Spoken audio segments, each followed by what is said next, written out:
The more you explain, the weaker you appear. The more you react, the more power you give away. And the harder you try to prove yourself, the more obvious it becomes that someone got under your skin. Let's be honest. In a world full of noise, silence is no longer passivity. It's strategy. When your words are twisted, when truth becomes ammunition, when your reaction becomes their entertainment, this is no longer a conversation. It's a psychological game. And the louder you get, the more you've already lost. But here's the twist. You don't need to fight back. You don't need to shout to be heard. You don't need to explain yourself to be right. You only need one thing: silence and time. Because the moment you stop, karma starts working. You fall silent, but the universe doesn't. Truth has a gravitational pull, and it always returns to where it belongs. In this video, we'll break down 7 situations where a wise man chooses absolute silence, not out of fear, but out of strength, to protect his energy, to preserve his dignity, and to let the weight of their own actions crush them without lifting a single finger, because silence isn't the absence of words, it's the presence of control. Stick with me until the final chapter, because the last one will forever change the way you see silence. Few things feel more unjust than being lied about. The instinct is immediate. You want to defend yourself. Correct the narrative. Prove that you're not what they say you are. But here's the truth no one wants to hear. The more you explain yourself, the more suspicious you look. The more you chase clarity, the more chaos they create. Because those who spread lies aren't looking for truth. They're looking for a reaction. They want to shake your calm. They want to see you flinch. They want you to perform your innocence so they can twist it into proof of guilt. And here's the trap: if you react, you've already lost. This is where Stoicism draws the line. Marcus Aurelius once wrote, "If it is not true, do not say it. If it is not right, do not do it." And that's it. No need to plead. No need to explain. You live by your own integrity, not by their version of your story. Because truth has something lies will never have: endurance. Lies spread fast, but they die just as quickly. Truth. It takes longer, but it doesn't need defending. It reveals itself with time. Let me tell you a story. There was a man, let's call him James. He was accused at work of something he didn't do. Whispers spread. People distanced themselves. His first impulse, to prove his innocence. But instead, he chose silence. He stayed calm. He did his job. He let his actions speak. Weeks later, the truth came out. The accuser exposed for past manipulations. And James, because he never fought back, he never lost face. He rose above the noise.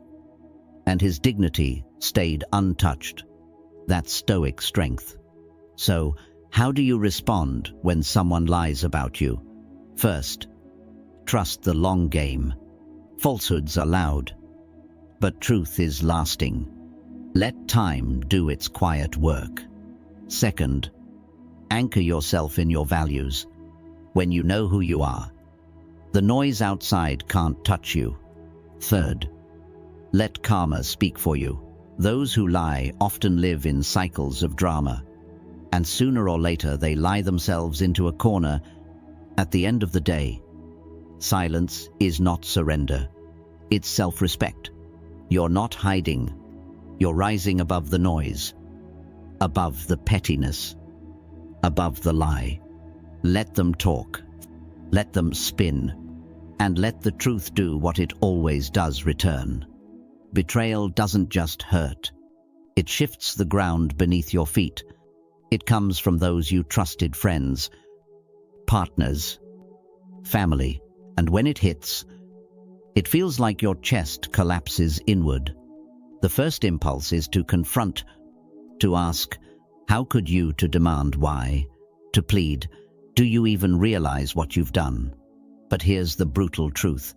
People who betray you have already justified it in their mind. They don't see what they've done.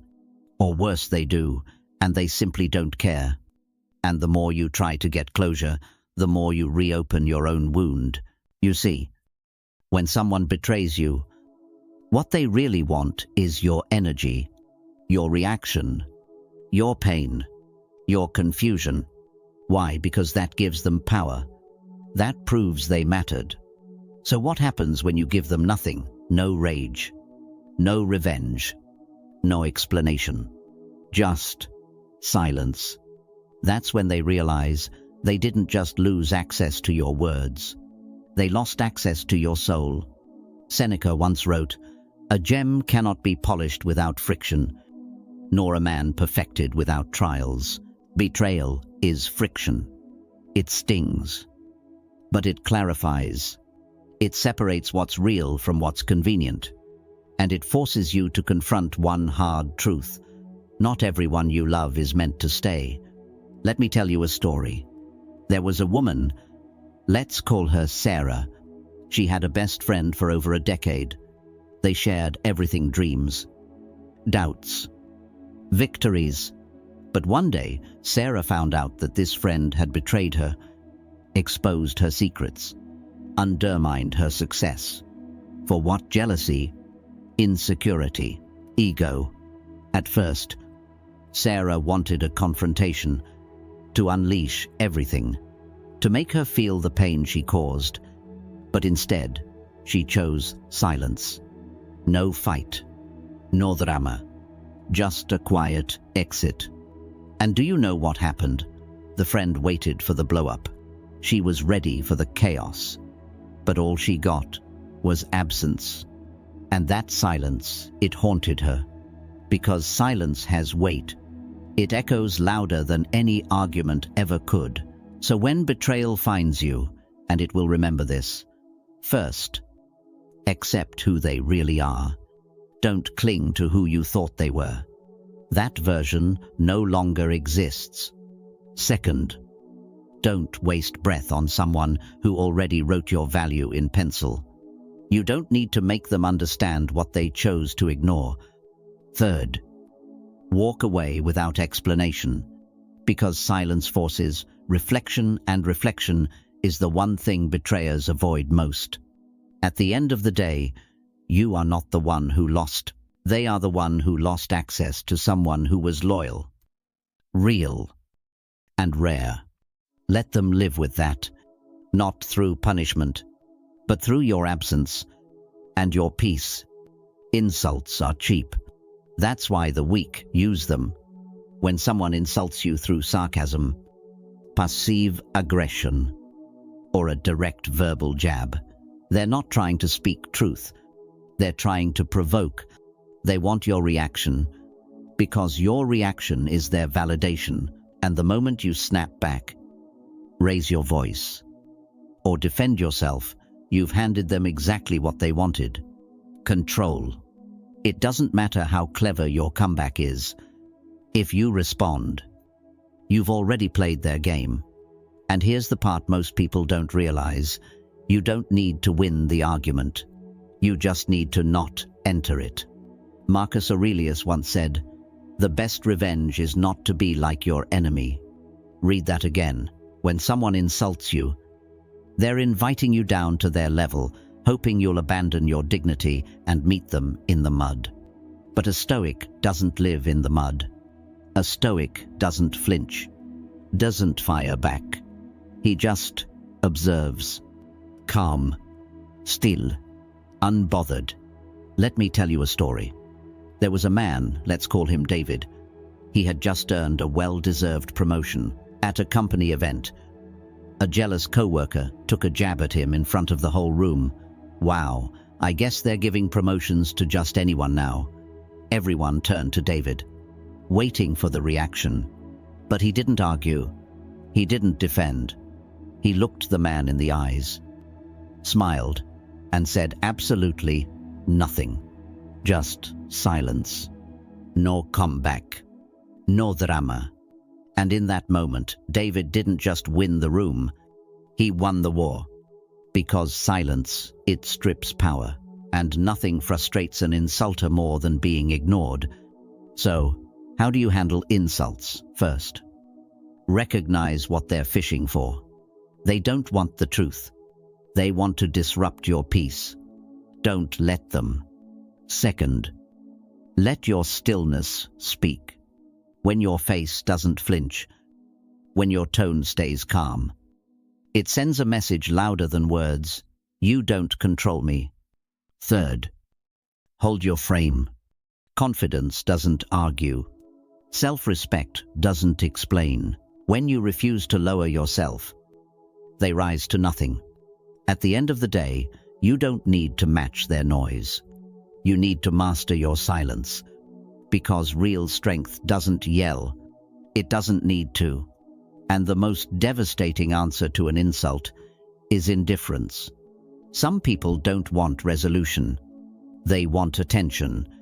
They don't want to solve problems. They want to control the narrative.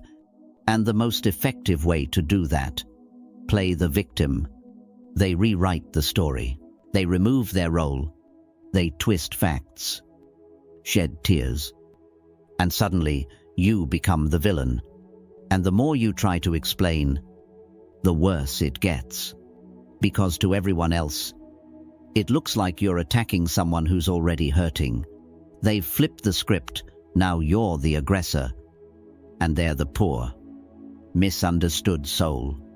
This is not conflict. This is performance. And you've just been cast as the enemy. Stoic wisdom warns us of this trap.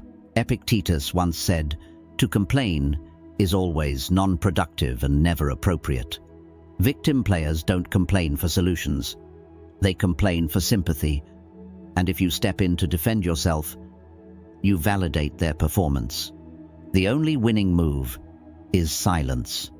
Let me tell you a story. There was a woman, let's call her Rachel. She had a co-worker who constantly twisted reality. Whenever she was held accountable, she'd cry, deflect, and shift blame. Rachel tried to stay logical. She brought proof. She stayed calm. She explained the facts. And it backfired every time. Because while Rachel was speaking facts, the other woman was playing emotions. And in the court of public opinion, emotion wins when reason argues too long. So Rachel stopped. No more defense. No more counterpoints. Just quiet. Grounded. Stoic silence. And over time, the truth surfaced. People started seeing the pattern. They realized this person always had a sob story, always a new enemy, always a new injustice. And just like that, the act collapsed. So how do you handle a manipulative victim? First, don't defend yourself. They're not listening. They're acting. And the audience loves drama. Don't feed it. Second, stay emotionally detached. Observe. Don't absorb. Let them drown in the chaos they created. Third, trust, karma, and repetition. People may believe them once, maybe twice, but patterns don't lie. Eventually, masks slip. At the end of the day, you don't owe clarity to someone who profits from confusion. Let them play their role. Let them gather their audience. Let them run their script. Because sooner or later, the show ends. And silence. That's how you bring down the curtain. The greatest insult is not what they say to you. It's what they no longer notice. You show up. You give. You care. You make the calls. Send the messages. Offer your presence. And in return, you get silence. Indifference. Disinterest. There's no explosion. No dramatic betrayal. Just the slow erosion of your value in their eyes. And here's the bitter truth. The more you try to prove your worth, the less they see it. Because people don't value what's always available. They value what they're afraid to lose. And when you're constantly present, constantly reaching out, you become a background noise in their world. You don't become indispensable. You become invisible. This is where Stoicism hands you your power back. Seneca once said, "Time discovers truth." And sometimes, the truth they need to discover is your absence. Let me tell you a story. There was a man, let's call him Jake. He was the consistent one, the friend who checked in, the colleague who remembered your birthday, the partner who never forgot to ask how your day was. But slowly, he noticed something. No one asked about his day. No one reached out, unless he did first. If he stopped calling, days turned into weeks of silence. That's when he realized he wasn't being valued. He was being convenient. So he made a key decision. No arguments. No speeches. He simply stopped. And the result? The ones who truly cared reached out. The ones who didn't, they disappeared. And that, right there, was his answer. So, what do you do when your worth is ignored? First, stop chasing. If they can't see your value while you're present, let them feel it when you're gone. Second, say nothing. Silence forces awareness. When your presence is missing, your value becomes undeniable. Third, observe who makes the effort. The people who matter won't need a reminder. They'll notice the shift, and they'll move toward you, not away. At the end of the day, you don't prove your worth with effort. You prove it with distance, because those who deserve your energy will feel the silence, and those who don't were never meant to have it. Let your absence speak. Let it echo in the space they once took for granted, and never beg to be seen by those who closed their eyes. Some people don't want peace. They want a reaction. They poke. They prod. They say things they know will sting, not because they're brave, but because it's the only way they feel powerful. And the moment you flinch, they win. The moment you argue, they feed. The moment you let your emotions rise, they know they've got you. Here's the truth most people miss. The goal isn't conflict. The goal is control. They want to break your frame, to make you act out of their emotion. And if they can trigger you, they become the puppeteer pulling strings from behind a fake smile.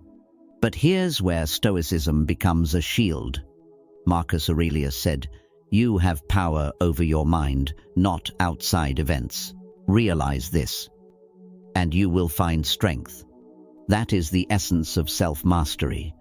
You can't stop others from provoking you, but you can deny them the one thing they crave most, your reaction.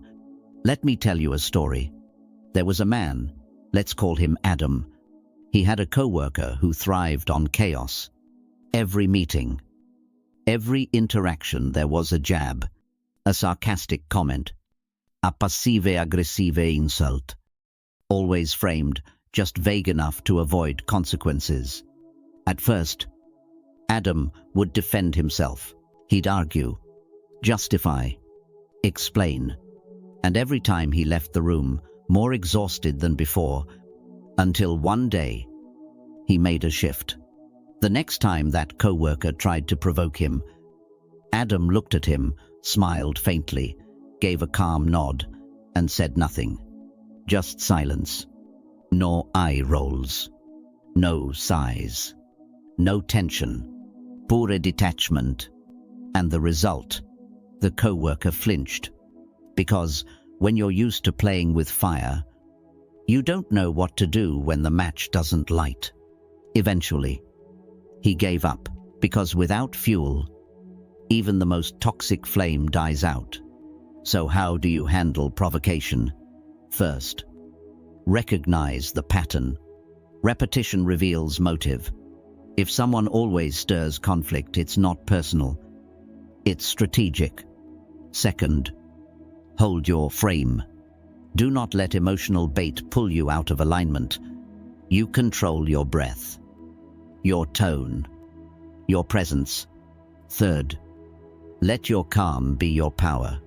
The more unshakable you become, the more powerless they feel. At the end of the day, not everything that provokes you deserves your energy. And not every opponent is worth a response. The strongest man in the room isn't the loudest. He's the one everyone tries to provoke, and no one can move. Because his silence isn't empty, it's armor. Regret is loud, but silence is louder.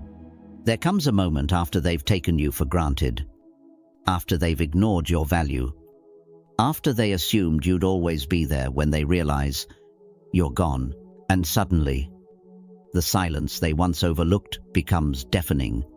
They start remembering the way you listened, the way you showed up, the way you gave more than you received, and it hits them.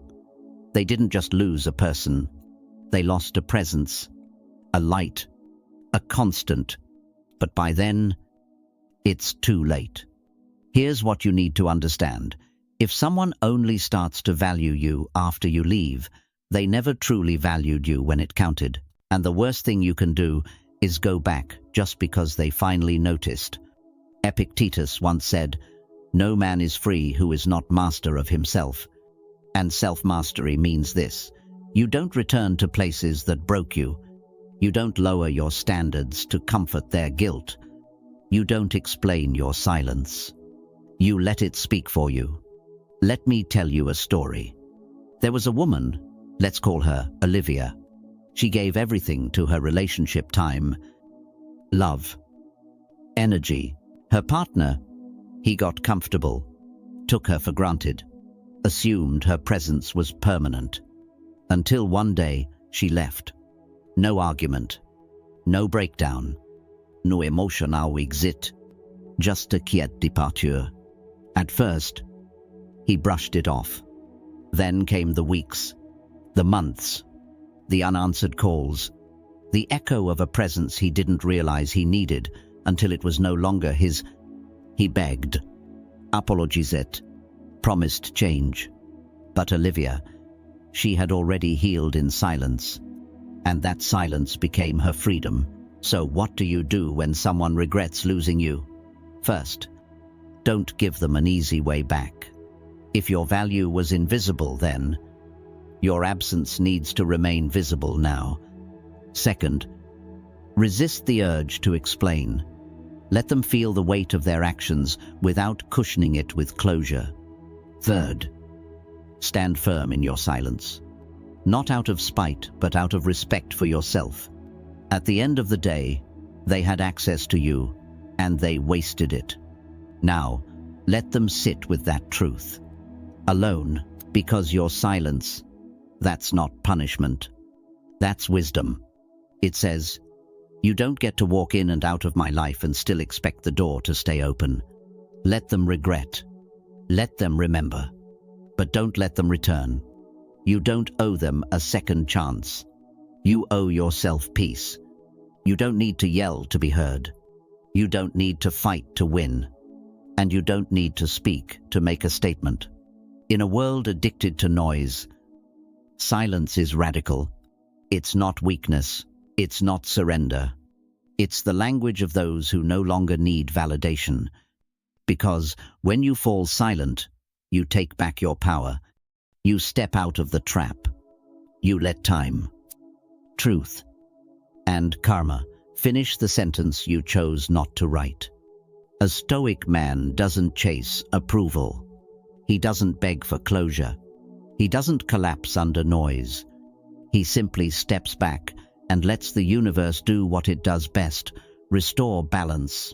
So the next time someone lies, betrays, insults, provokes, or regrets, don't respond. Don't explain. Don't perform. Just watch and wait, because karma doesn't need your help. It just needs your silence. If this message hit something deep in you, if you found truth between the lines, then don't just click away. Subscribe to Think Stoic 101, where strength is quiet, wisdom is sharp, and every word is built to last. And if you know someone who needs this message, send it, share it, or let your own silence echo it forward.